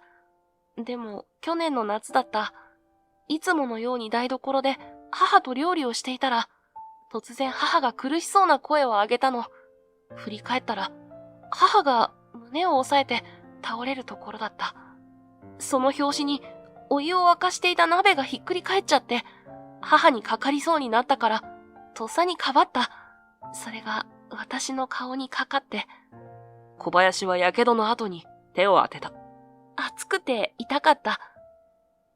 でもそれ以上に怖かった。母は脳卒中だって。後で聞いたわ。私の顔にできたやけどのこと謝られたけど、こんなのどうでもよかった。母が助かってほしい。それだけを願ってた。小林は俺の顔をまっすぐ見つめた。その瞳には涙が光っていた。びっくりしたでしょ？こんな醜い顔を隠して何事もないように同窓会に来るなんて。厚化粧で傷跡を隠して昔と変わらない自分を演じるなんて滑稽だよね。小林は自重気味に微笑んだ。その笑顔に込められた悲しみと諦めを見て俺の胸が痛んだ。とっさに俺は小林の手を取った。小林、それで俺が君を嫌ったりなんかしないよ。やけどの跡があるからって小林が変わるわけじゃない。俺が知ってる小林紅は優しくて強くてみんなを笑顔にする人だ。それは今も変わってない。小林が俺を助けてくれたのを俺はずっと感謝しているよ。俺の言葉に小林は驚いたように目を見開いた。俺は昔のことを語り始める。中学3年の冬、進路相談の時期だった。俺は母子家庭で金がないから高校なんて行けないって思ってた。みんなが将来の夢を語る中、俺はただ黙ってうつむいていた。教室の後ろから和田の嫌味な声が聞こえてきた。おい別府、お前の将来の夢はなんだよ。ああ、そうか。貧乏人には夢を見る資格もないんだったな。クラスメートの何人かが小さく笑い声を上げる。俺は拳を握りしめ、歯を食いしばった。反論したくても、現実は和田の言う通りだった。そんな中、小林の優しい声が聞こえた。和田くん、そういうこと言わないで。和田は一瞬驚いた顔をしたが、すぐににやりと笑った。へえ、小林まで貧乏人の味方するのか？面白いね。小林は、そんな和田の言葉には返事をせず、俺の机の前まで来た。別府くんは将来どうするの？和田の言う通りだよ。俺なんかどうせ。俺は苦笑いしながら答えた。けど、言葉を最後まで言う前に、小林が俺の目をまっすぐ見ていった。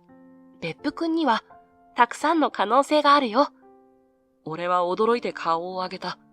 小林の真剣な眼差しに言葉を失う。別府くんって、すごく頑張り屋さんだよね。母子家庭だからってからかわれても、へそを曲げずに、学校をサボらないで来てる。それに、数学得意だよね。別府くんが図書室で難しい問題を解いてるの。私知ってる。困ってる人がいたら、さりげなく助ける優しいところも素敵。私は、そんな別府くんのこと尊敬してる。かっこいいと思う。だから、別府くんはこれから何にでもなれるよ。俺は動揺を隠せなかった。今まで誰も、そんな風に俺のことを見てくれる人はいなかった。だから、自分に価値があるなんて考えたこともなかった。大事な思い出を語り終えた俺は、今目の前にいる小林を見た。小林は、俺の存在そのものを認めてくれた。俺に価値を見出してくれた。そんな小林に、俺は恋をした。それは今もまだ続いてる。この気持ちは、君の顔に火傷跡があっても変わらない。小林はずっと綺麗だ。今も昔も。俺がそう言うと、小林の瞳に涙が溢れた。彼女は深呼吸をして、震える声で話し始めた。別府くん、実は私もずっと別府くんのことが好きだった。中学生の時から私の初恋だった。俺は驚いて目を見開いた。小林は頬をあからめながら言葉を続けた。昔から周りの人はみんな私の容姿を褒めてくれた。可愛いとか綺麗とかって、私自身自分がブサイクだと思ったことはないし、みんなが褒めてくれる容姿に産んでくれた母のこと、感謝してる。けど、心のどこかに不満はあった。外見だけじゃなくて、私の中身を褒めてほしいって。小林は少し考え込むような表情をしてから、ゆっくりと口を開いた。別府くん、覚えてる？中学2年の文化祭の時、私が劇の主役をやることになったこと。みんな、顔がいいから絶対似合うって言った。でも私、すごく不安だったの。そんな時、別府くんが、一緒に練習しないって、私に声をかけてくれた。俺は、そんなことがあったことを思い出した。別府くんは、私の顔のことなんて一言も言わなかった。代わりに、声の張り方がいいねとか、感情の込め方が自然だとかって、演技そのものを見てくれた。それがね、私にはすごく嬉しかったの。別府くんは、私の中身を見てくれた。私の努力を認めてくれた。その時、初めて、この人は私のことを本当に見てくれてるんだって思ったの。それからね、別府くんの前では、私は可愛い女の子を演じなくていいんだって思えた。ありのままの自分でいいんだって、そんな風に思わせてくれる人は、別府くんが初めてだった。だから私、別府くんのことが好きになったの。私の本当の姿を見てくれる人。私の中身を大切にしてくれる人。そんな別府くんに心から惹かれていったの。彼女は恥ずかしそうに目を伏せた。俺の心臓は激しく鼓動していた。今日も別府くんが来るって聞いてきたの。この傷跡があっても別府くんなら受け入れてくれるんじゃないかって。そう思って勇気を出して。だけどやっぱり怖くて。小林は地面に落ちたままだったハンカチを拾った。泥だらけのそれを握りしめた彼女は顔を上げてまっすぐに俺の目を見つめた。その瞳に映る思いの深さに俺の心は大きく揺さぶられる。別府くん、私の気持ち受け止めてくれる？雨はいつの間にか止んでいた。街灯の柔らかな光が俺たちを包み込む中、俺は小林に近づいていった。心臓は激しく鼓動し、手が少し震えている。恐る恐る、その手を伸ばし、小林の方に触れる。彼女は一瞬身を固くしたが、すぐにリラックスして、俺の手のひらに顔を寄せた。やけどの跡はザラザラとしていたが、それでも、小林の肌の柔らかさが伝わってきた。俺たちの顔が近づく。小林の吐息が頬をくすぐる。俺は彼女の腰に手を回し、そっと引き寄せた。そして、ゆっくりと、俺たちの唇が重なった。柔らかで温かい感触。甘い香り。時間が止まったかのような感覚。唇を離した後も、俺たちはしばらくの間抱き合ったまま動かなかった。小林の頭が俺の胸に寄り添い、俺は彼女の髪に顔をうずめた。ずっと別府くんとこうしたかったの。小林が俺の胸に顔を押し付けたまま、そう囁いた。俺は小さくうなずく。雨上がりの夜空に一つの星がきらめいた。あの雨上がりの夜から、俺と紅は付き合うようになった。互いの気持ちを確かめ合い、名前で呼び合う関係になって、毎日が夢のようだった。だけど、錦くんごめん。今日はここまでにしない？紅が俺の袖を引っ張った。俺たちは街の中心部を歩いていた。デートのはずだったが、紅の表情は曇っている。どうしたんだ？俺は紅の顔を覗き込んだ。紅は周りを見回してから小さな声で言った。みんなが見てる気がするの。私の顔を。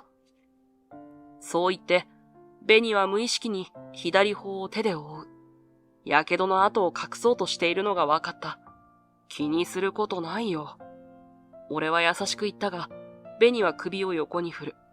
わかってるけど、でも怖いの。みんなの視線が痛くて、メイクをしてもどうしても完全には隠しきれないの。同窓会の時も長居したくなくて途中から参加したの。ベニの声が震えていた。俺は胸が痛んだ。それからというもの、ベニは人目につく場所でのデートを避けるようになった。映画を見る時も一番後ろの席を選んだ。今日来た町外れのレストランでも、ベニは隅の席を要求した。錦くん、ごめんね。何が？俺は驚いてベニを見た。ベニは少しうつむいて、テーブルの上で両手を握りしめる。こんな人目につかないところでしか会えなくて、普通のカップルみたいに街中でデートもできなくて、気にしないつもりでいても、どうしても周りの目線が気になっちゃうの。買い物に行っても、店員さんの視線が気になって、洋服を選ぶのも試着するのも怖くて、結局何も楽しめない。錦くんと一緒に普通に街を歩いたり、カフェでお茶したり、ショッピングを楽しんだり、そんな当たり前のことができない。本当にごめんね。ベニの声は小さく、少し震えていた。俺は思わず、彼女の手に自分の手を重ねた。ベニ、気にすることはない。俺は、できるだけ優しい声で言った。ベニが顔を上げ、俺と目が合う。でも、俺はベニと一緒にいられるだけで幸せだ。場所なんて関係ない。それに、こういう静かな場所の方が、ベニとゆっくり話せるからいいんだ。俺たちだけの時間が持てるだろ。ベニの唇が小さく震えた。目に浮かんでいた涙が頬を伝って流れ落ちる。俺は優しくそれを拭い取った。実はさ、やけどの後の手術のことを調べてみたんだ。最近の技術はすごくて、かなり目立たなくできるらしい。もしベニが望むなら、言葉を続けようとした俺を、ベニは静かに遮った。錦くん、ありがとう。でも私、この後を消したくないの。彼女は右手で自分の頬に触れ、やけどの跡をなぞった。その目に悲しみの色が浮かぶ。あの日、お母さんが倒れたのは私のせい。お母さんは私を育てるために毎日必死に働いてくれていた。その無理がたたったの。なのに私は、お母さんが倒れるほど私のために頑張ってくれていることが分かってたのに、大丈夫っていうお母さんの言葉を鵜呑みにして、大学まで通った。ベニは顔をうつむけた。お母さんはね、ついこの間息を引き取ったの。このやけど跡は、お母さんが大変な時に助けてあげられなかった私への罰。私がもっとしっかりしていれば、お母さんはあんなに無理しなくて済んだはず。私のせいでお母さんは。ベニの肩が大きく震えている。俺は迷わず抱きしめた。しばらくそうしていると、ベニの震えが少しずつ収まってきた。俺は、ベニの髪を優しく撫でながら、ゆっくりと話し始める。ベニ、今度、俺と一緒に来てほしいところがあるんだけど、ベニが顔を上げ、俺を見つめた。その目は、まだ涙で潤んでいたが、好奇心の色も浮かんでいた。提案から数日後の夜、街中の人通りもまばらになった頃、俺は約束の場所でベニを待っていた。錦くん。振り返ると、ベニが小走りで近づいてきた。いつもより少し華やかな服装で、化粧も控えめだ。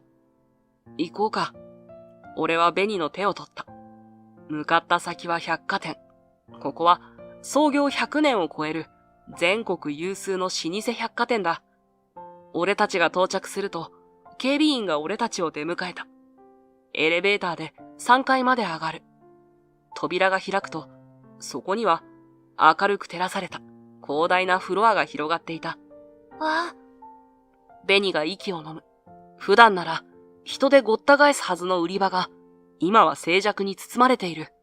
化粧品、服飾品、雑貨、すべてが俺たちのためだけにある。錦くん、これ本当に貸し切ったの？ベニの声が震えていた。ああ、知り合いに頼んだら特別にってさ。信じられない。ベニの目に涙が浮かんだ。さ、好きなものを選んで。俺が促すと、ベニは恐る恐る一歩を踏み出した。最初は遠慮がちだった足取りが、次第に軽やかになっていく。あ、このバッグ素敵。ああ、この香水の香り、いい匂い。ベニの声が弾んでいく。久しぶりに聞く、屈託のないベニの笑い声。俺は少し離れたところから、ベニの姿を見守った。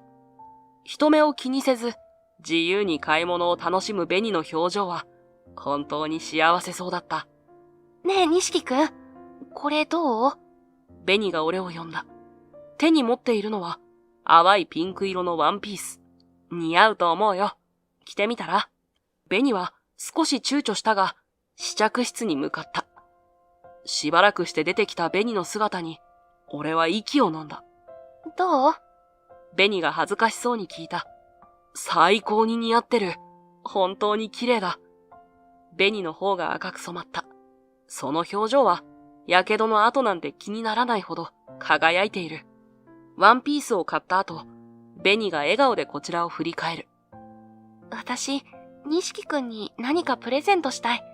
ここに連れてきてくれたお礼に。いや、そんな。だが、ベニは俺の言葉を遮るように、男性用の服飾コーナーへ向かった。これはどう？この色、錦くんにぴったりだと思う。俺は少し戸惑いながらも、ベニの選んだネクタイを見た。確かに、洗練されたデザインで、俺好みだった。そこに、店員さんが現れた。事前に、ベニのことを知らせていたから、彼女はベニの顔を見ても、驚いた様子を見せず、にこやかな笑顔のままだ。ベニは少し緊張した様子だったが、そんな店員さんの様子に、すぐにリラックスした表情になった。その紅色、鮮やかでとても綺麗ですよね。私も好きな色です。店員さんがそう言うと、ベニが、と声を上げた。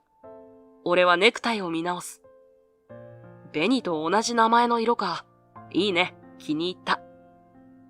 するとベニは、顔を真っ赤にしてうつむいてしまった。その姿に愛らしさを覚えたのは、店員さんも同じだったようで、二人で笑う。もう、笑わないでよ。だったら私も、錦くんの名前のものを買う。店員さん、錦でできたもの何かありませんか？でしたら、こちらのスカーフはどうでしょう。絹と綿を使っており、軽やかですよ。店員さんは女性用のスカーフを手に取った。きしくも、俺のネクタイと同じ紅色で、柄も似ている。お揃いだね。俺は思わず微笑んだ。ベニはまたしてもうつむいてしまった。耳まで真っ赤になっているのが見える。買い物を終え、俺たちはデパートを後にした。夜の街に出ると、冷たい風が頬を撫でる。街灯の明かりが、ベニの横顔を柔らかく照らしていた。ベニは両手で紙袋を抱きしめ、歩みを止めた。ゆっくりと顔を上げ、俺の目をまっすぐに見つめる。錦くん、本当にありがとう。今日ね、初めてなの。こんなに自由に傷のことを気にしないで買い物ができたの。ベニは右手で自分の方に触れた。やけどの跡を撫でるように。いつもは鏡を見るのも怖くて、試着もできなくて。でも今日は自分の姿を見ても怖くなかった。店員さんも優しかったから、視線も気にならなかった。ただただ楽しかった。錦くんのおかげだよ。こんな私のためにこんなことまでしてくれて。ベニの方を涙が伝え落ちる。俺は思わず手を伸ばし、ベニを抱きしめた。彼女の体が俺の腕の中で小刻みに震えている。ベニが笑顔でいられるなら、俺は何だってする。俺はそっとベニの髪を撫でた。その時、背後から聞き慣れた声が響いた。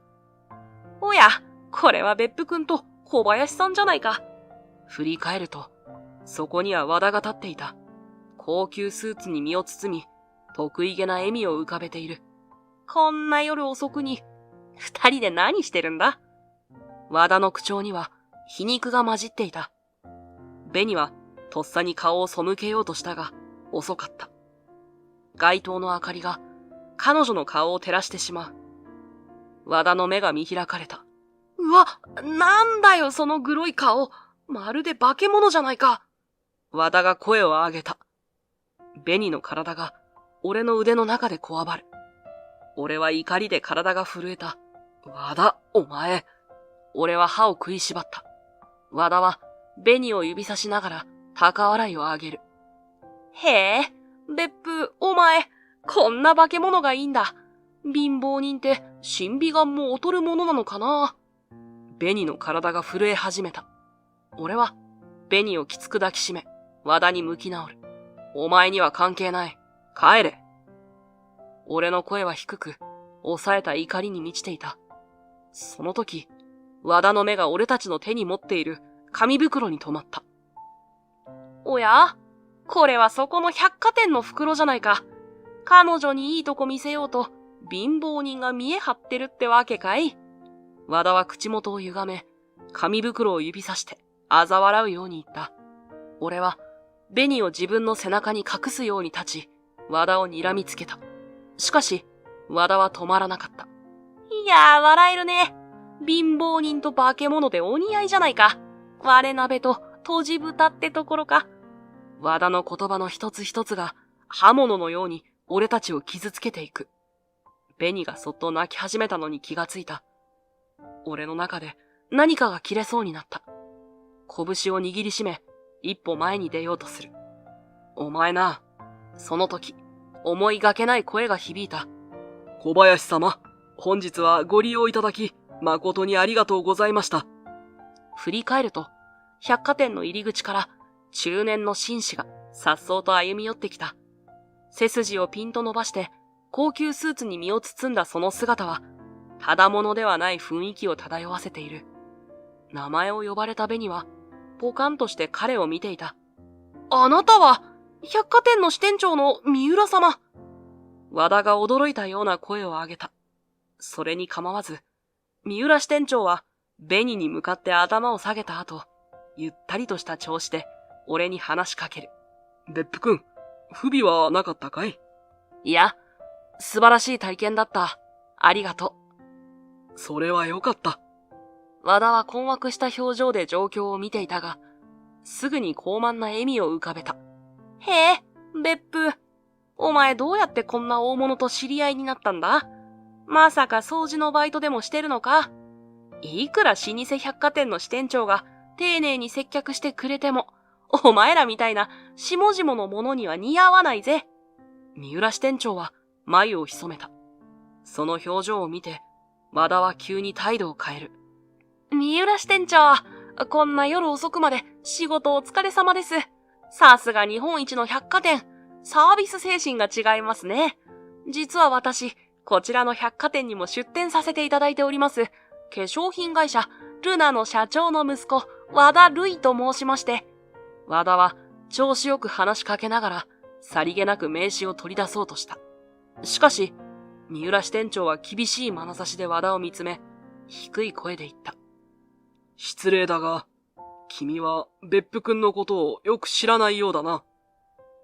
和田は困惑した表情を浮かべた。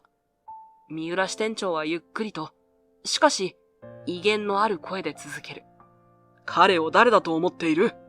別府くんは、この百貨店の副社長だぞ。副社長？支店長の言葉に、和田の顔から血の気が引いていく。彼の目は、驚きと恐れで見開かれ、額に冷や汗が浮かび始めた。三浦支店長は、和田をじっと見つめ、ゆっくりと話し始めた。君の言う通り、別府くんははじめ、百貨店の清掃員だった。だが彼は、昼働き、夜に必死に勉強して、数々の資格を取得した。そして、我が社の新卒採用試験でトップの成績を収めて入社したのだ。入社後も、別府くんの努力は続いた。彼の顧客に対する姿勢は素晴らしく、お客様からの評価は常にトップだった。三浦支店長は少し声を落として続けた。ある日、我が百貨店に立ち寄られたお客様が急病で倒れてしまったことがあった。その時、別府くんは持ち前の冷静さで適切な応急処置を行い、救急車の到着まで献身的に対応した。実は、そのお客様は当社の大株主だったのだ。株主は別府くんの対応に感銘を受け、社長に直接推薦状を送られた。社長は別府くんの能力を高く評価して、若くして副社長に抜擢したのだ。今では彼の経歴は努力次第でどんな困難も乗り越えられることを示す我が社のシンボルとなっているのだ。三浦支店長は驚愕の表情を浮かべる和田を見つめ直した。つまり、別府くんに対する無礼な言動は我が社への侮辱と同じ。理解できただろうか？三浦支店長の説明が終わると、俺はゆっくりと和田の方を向いた。和田の顔は真っ青で、汗が額から滴り落ちているのが見える。和田、お前の会社は、ここの支店以外にも、うちの百貨店にいくつか化粧品コーナーを出店しているよな。俺は冷静に、しかし威厳を持って声をかけた。和田は震える声で答えた。ああ。俺は腕を組み、思案するように目を細めた。これを機に、ルナの出店について見直しをさせてもらおう。他にも優秀なブランドはたくさんあるしな。ちょっと待て。俺の会社は今。和田は慌てて言った。その顔から血の気が引いていくのが分かった。ああ、聞いているよ。売り上げが落ちているそうだね。そうなんだ。だから別府助けてくれ。お前の百貨店で取り扱ってくれなきゃ。うちの会社は潰れてしまう。俺は冷ややかな目で和田を見つめた。売り上げがなぜ落ちてると思う？和田は言葉に詰まり、うつむいた。接客の態度でクレームが増えているんだ。上に立つ人間がこんな態度だったら、下にいる働く人もそうなる。わかるだろう？和田の体が小さく震えた。俺は、紅の方をちらりと見た。彼女は、俺の腕にしがみつきながら、悲しそうな目で和田を見ている。それに、さっき紅の傷跡を見て、化け物だとか言ったよな。考えてみろ。君の会社は化粧品会社だ。そういう会社こそ、紅のような人に寄り添うべきだろう。肌に悩みを抱える人、コンプレックスを感じている人、そういう人たちの気持ちを理解し、寄り添う。それが君たちの仕事じゃないのか？なのにお前は、見た目だけで彼女を判断し、傷つける言葉を投げつけた。そんな人間が率いる会社に、人の気持ちを理解する商品が作れるとは思えないね。和田は完全に打ちのめされたように肩を落とした。その時、三浦支店長が一歩前に出た。和田くん、今の副社長の言葉、そして今日の一連の出来事を踏まえて、当店としての判断を伝えよう。まず、君の会社の当店での出店契約は、明日付で解除する。三浦支店長の声は冷たかった。和田は震える手で額の汗を拭う。さらに、君の会社、および君個人を当店の出入り禁止リストに加える。ちょっと待ってください。和田は必死に叫んだ。が、三浦支店長は和田の言葉を無視し続ける。また、今日の君の言動については、SNS などを通じて広く公表させてもらう予定だ。差別的言動に対する当店の姿勢を示す、いい機会となるからな。あと君の会社の上層部にも詳細を報告しよう。君の今後の処遇については、そちらの判断に委ねる。和田の顔から血の気が完全に引いた。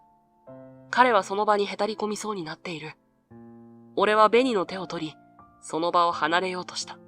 去り際、和田の肩に軽く手を置く。和田、これは終わりじゃない。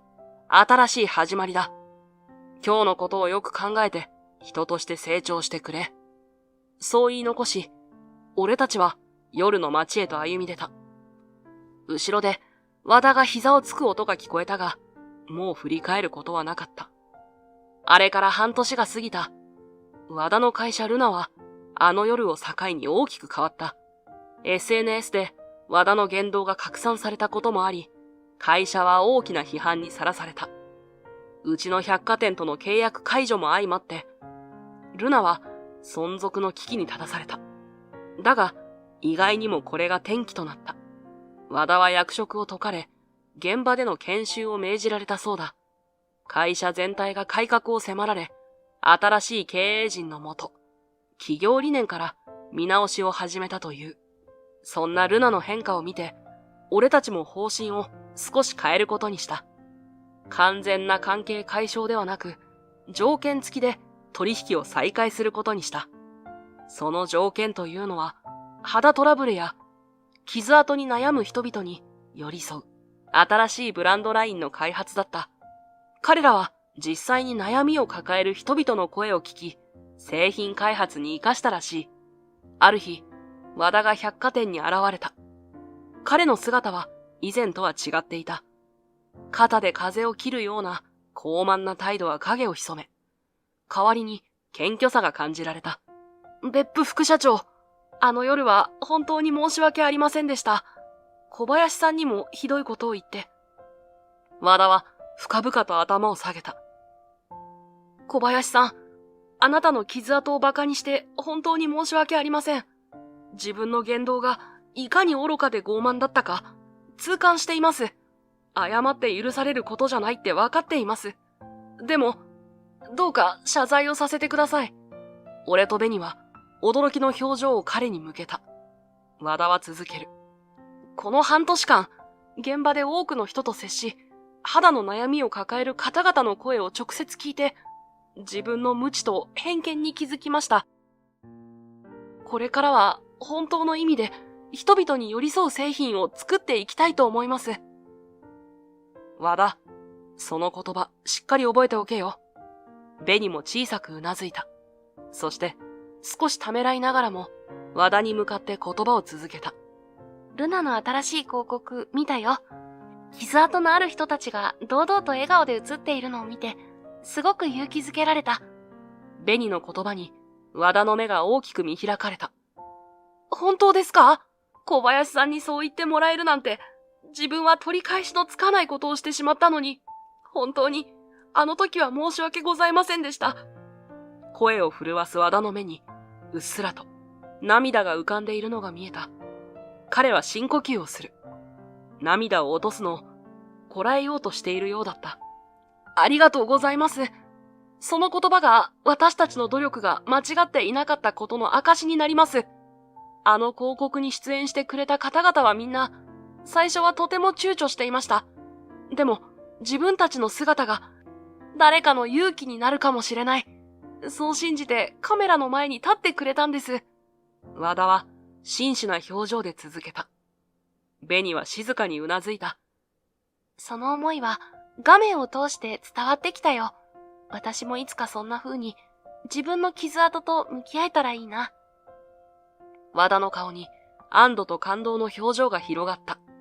そして何度も頭を下げた。俺は紅の肩に手を置き、和田を見つめる。この瞬間、かつての確執が溶けていくのを感じた。ルナの新しいアプローチが功を奏し、百貨店の業績も上向いてきた。多様性を重視する我々の姿勢が評価され、新たな顧客層の開拓にもつながった。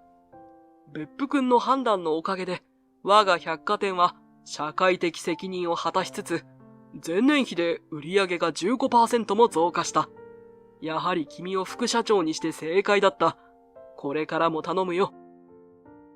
先日の役員会議で社長が満面の笑みでそう言ってくれた。正直、こんな結果になるとは思ってもみなかったので、照れくさく感じた。秋の穏やかな日差しが墓地を優しく照らす。紅と俺は静かに並んで歩いていた。紅の手に抱えられた花束から、ほのかな香りが漂っている。ここよ。紅が立ち止まり、小さな声で言った。俺たちの目の前には、小林と刻まれた墓石がある。紅が丁寧に花を供え、俺も線香を立てた。紅は黙って手を合わせ、目を閉じる。その横顔を見ていると、母親との思い出に浸っているのが伝わってきた。俺も静かに目を閉じ、紅のお母さん、茜さんに黙祷を捧げた。しばらくして目を開けると、紅はまだ墓石を見つめていた。俺は深呼吸をして、再び口を開いた。紅、前に話した、やけどの手術のことなんだけど、紅がゆっくりと俺の方を向いた。その目には少し警戒するような色が浮かんでいた。錦くん、私やけど跡は、ああ、覚えてるよ。君は消したくないって言った。でも実は、茜さんから託されていたことがあるんだ。紅は眉を潜め、俺をじっと見つめた。お母さんから？待って、どうして錦くんがお母さんと話せたの？お母さんが倒れた時、あなたはまだ…紅の言葉が途切れた。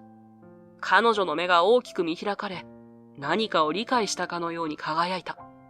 もしかして、錦くん、まさか、あなたが私たちの足長おじさんだったの？その例えに、照れくさいものを感じながら、俺は静かにうなずいた。君のお母さんが倒れたことは、偶然知ったんだ。紅は驚いた表情で俺を見つめた。当時、俺はちょうど副社長に就任したばかりだった。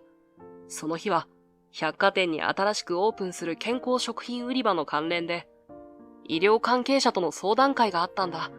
その休憩時間に廊下で中年の女性が慌ただしく電話で話しているのを耳にしたんだ。その人が紅ちゃんって名前を使ったから、つい耳を傾けてしまった。その人は小林って名字も口にしたから、もしかしたら君のことかもしれないと思ったんだ。そしたら、お母さんが倒れてって聞こえて、俺は紅の手を優しく握った。